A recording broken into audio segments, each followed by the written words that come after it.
Critical thinking, analysis and materials to combat climate change.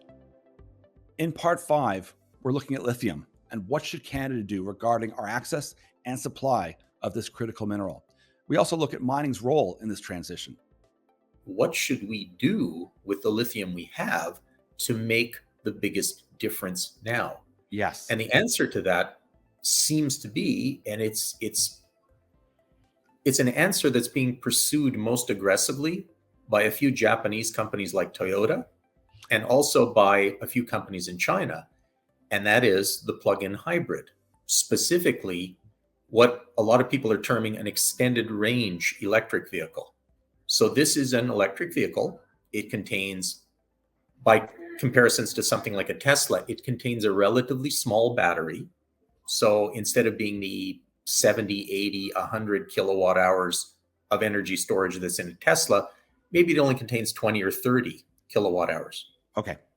Okay, but that's nice because for a given amount of lithium, I could build 5 or 10 times the number of vehicles.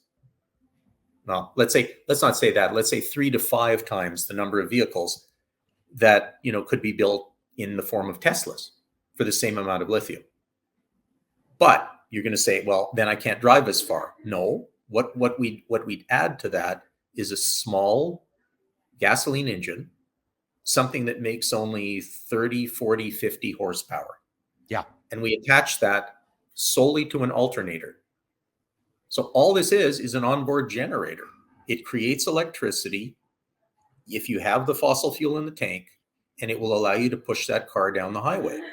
It'll also recharge the battery while you're doing it. So if you need to pass a semi-trailer truck on the highway, you'll have all of the power that you require to do that. But that's a cheap solution by comparison. A 20 kilowatt hour battery is a tiny cost compared to the cost of a Tesla.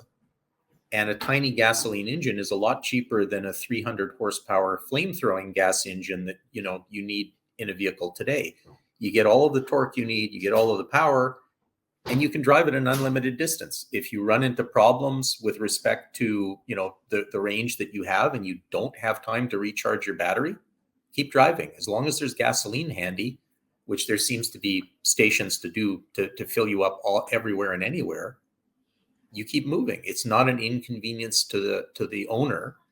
It's not a marketing negative to have to recharge for 2 hours, and it's a cheap vehicle. If you want the cheapest vehicle ever, Andrew, take a look at a little vehicle in China called the Wuling Hongguang Mini. Okay, yeah. It's a little city car. It's got like a 10 kilowatt hour battery in it, and they sell it for $5,000.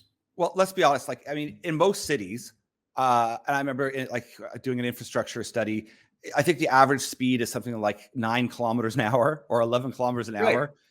So you don't need a Ferrari. You don't need a Tesla that goes, from 0 to. It's fun. It's a nuance and it's a flex, but it's not practical. It's silly.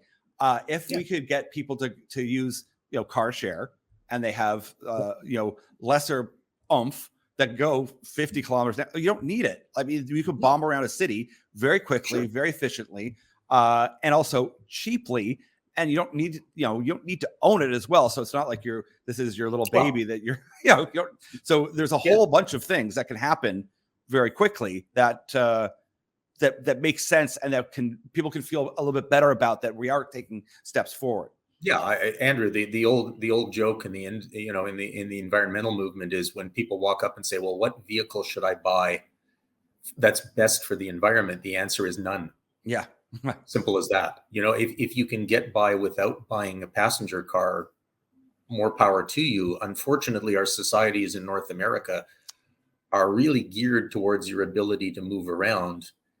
Most people want that freedom of movement, and we have the capital to be able to go out and buy that vehicle. So again, when I hear environmentalists especially suggesting that we move towards a society that's vehicle-less or where everything is shared, That's great. But now you're talking about changing society, and society changes on the order of 50-year timeframes. Yes. We don't have 50 years to solve this problem. We got to get at it today.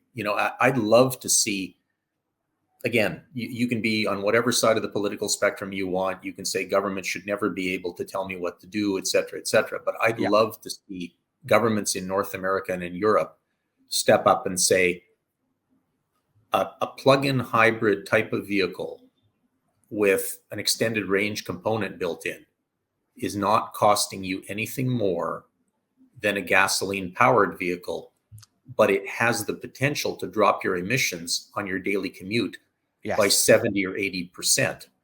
We are requiring every vehicle sold in North America as of this date to be this type of vehicle. Or you can go full on and buy a battery electric vehicle. That's great.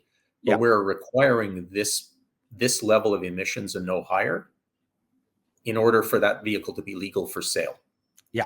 And, if that were done relatively quickly, we have the lithium to do it. We have the critical materials to do it. And most importantly, we have the electricity to do it, because one of the things that a lot of people don't mention in this perfect utopia where everyone is driving a Tesla or other battery electric vehicle is, if we drive the same distances we're driving today, and remember, one of our characteristics in trying to describe solutions to this climate change problem is we're not going to disrupt society unnecessarily. Yeah. If we drive the same distances we're driving today, we don't make the electricity in North America, or indeed just about anywhere else, to allow those vehicles to recharge and drive down the road. And that doesn't even assume population growth, nor say trying to lift India up to a higher living wage, or Africa up to a better living standard. Oh, exactly. That becomes once again maybe a bit overload for people to go, that is a monumental task. But let's not worry about that just yet. But maybe you could walk us through too, because people don't seem to they don't understand that the renewable, they can't get there to go, well, why are you talking to me about mining then? Because I don't understand why we're even having this discussion. they can't get there. So even say with the wind turbine, they think, well, this is 10 kilometers offshore. It's in the middle of the ocean. That has nothing to do with mining. Walk me through how that works with the different materials and metals and whatnot. Well, the wind turbine, and that's a valid point, Andrew. I mean, whether it's a solar farm built somewhere or it's a wind turbine. Yeah. I mean, first, we're assuming we're adding capacity. So if we're building new wind turbines that are going in, not just wind turbines that are replacing existing wind turbines, you can wish for all the recycling in the world, but recycling doesn't, it's very difficult for recycling to generate new material, additional material. Yep. I mean, the Bible celebrates Jesus for having performed the miracle of the loaves and the fishes. It was a miracle, people. I mean, understand that. Like he produced more than was there. I mean, that's a miracle, and recycling produces less than what you have today. So if you want to build a new wind turbine out in the ocean, okay, terrific. First, you need to create all of the steel and aluminum that goes into that turbine, which is the bulk of that device. That's mining.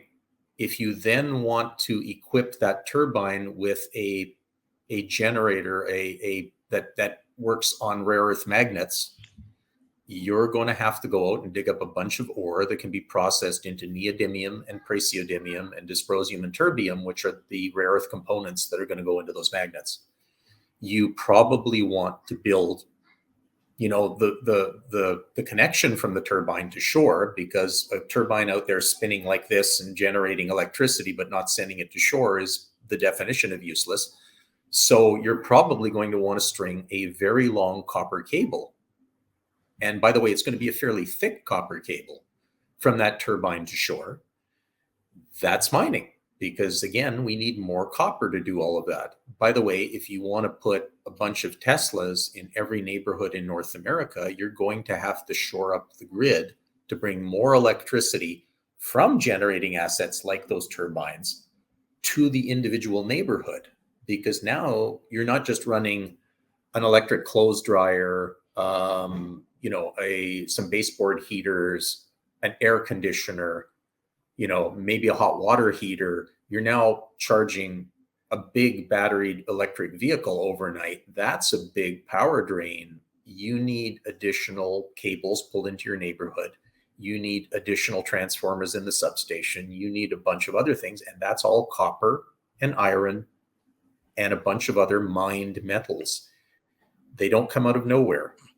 Even the stuff that goes into a cell phone, if you're an activist that enjoys making noise with no plans and you want to organize a flash mob to descend on an art exhibit so you can glue yourself to it, you're going to be using your cell phone. Your cell phone is made with mined materials.